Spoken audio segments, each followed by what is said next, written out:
Hey guys, I just want to talk gravel tires for a second.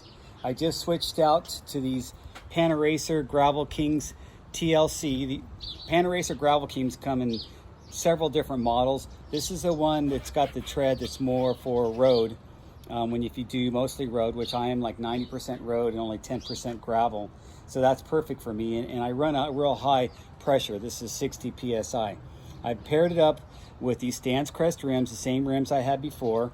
Before I had the Tyres Rampart tires. And the reason I switched off of Tyres and went to the Panaracers is the Panaracers are a 120 TPI. TPI stands for threads per inch.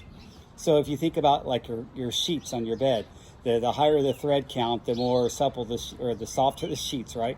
Well, it's actually makes for a more supple tire. So a higher thread count makes for a supple tire, and that gives you a supple ride, obviously, and it gives you a little bit of flexibility. So if you're going to go lower pressure, then you're going to have that supple feel that have the traction for the loose stuff. But then you can also go higher pressure, and it's going to seal up pretty nicely.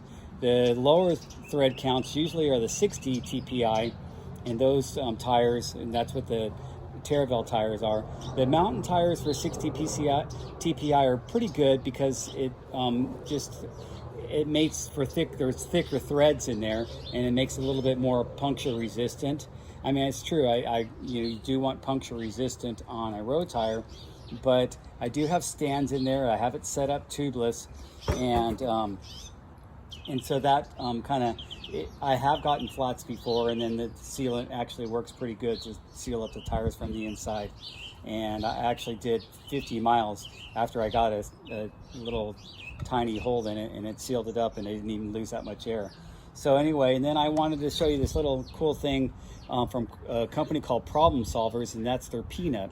And so instead of having a little nut that you thread on there, like most tubeless valve stems have a little nut there, this has a little like a wing nut there that you can tighten with your gloves on or without. And so if your tire is starting to leak, you don't have to go pull out your wrench to really cinch it down. You can do it with your hands.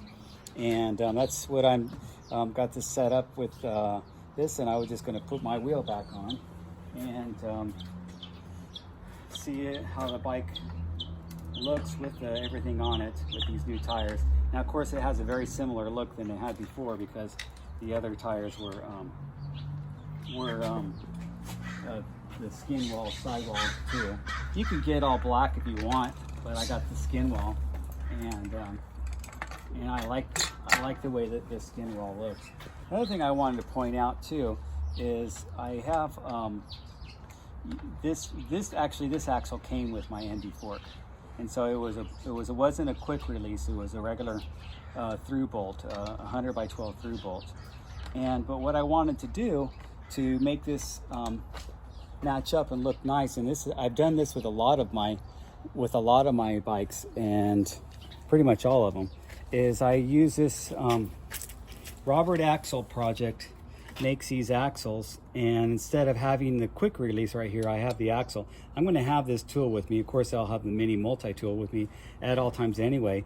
And why have that axle sticking out there when you can have that nice clean look? So that's how she's set up. Wanted to give you guys a look. It's been really cold here. It's really cold for Southern California boys, but it's been cold here, been about 60 degrees. And I'm just now finally getting outside, switching these tires. My old Tyres had about 2,000 miles on them, so it was time. They were starting to get flats. And so when my tires start flattening on me all the time, I usually just go ahead and replace them. It looks like that. Gonna have to straighten out where the brake, the brake's rubbing a little bit. But anyway, that's how she looks. I just wanted to give you guys an update and show you the tires.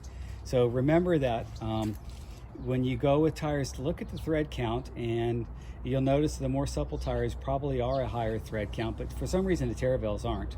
But I like the Tyres mountain tires. I just wanted to try out the Panaracers. I've had Panaracers before. They're great tires. I had the ones that had the more aggressive knobs, and I still are running those actually on my bike in the Philippines. But this, I wanted to put the smoother ones because the roads are a little bit smoother here, and I won't be off-road as much. So there you go. And thanks for watching, and subscribe and like to my channel.